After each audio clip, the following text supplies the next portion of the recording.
તો ચાલો આજે આપણે રમતા રમતા શીખીએ કે કયા વિટામિન કે ખનિજ ક્ષારની ઉણપથી કયો રોગ કે કઈ વિકૃતિ આવે છે।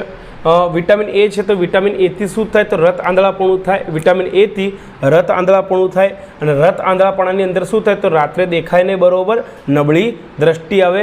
વિટામિન B1 પરથી યાદ રાખવાનું બેરી નામનો રોગ થાય છે એની ઉણપથી, અને બેરી રોગમાં શું થશે તો જે સ્નાયુઓ છે એ નબળા પડી જશે ને ઓછી શક્તિ આવશે કામ કરવામાં, ઓછી શક્તિ। વિટામિન સીથી સ્કર્વી થાય અને સ્કર્વીની અંદર શું થાય તો આપણા જે દાંતના પેડા છે એનામાંથી લોહી નીકળશે, તો પેડામાંથી લોહી નીકળવું। અને વિટામિન ડીથી સુક્તાન એટલે રિકેટસ નામનો રોગ થશે, સુક્તાન થશે વિટામિન ડીથી, અને એના અંદર હાડકાઓ નાજુક બનીને વળી જશે, તો હાડકાં નાજુક બનીને વળી જાય।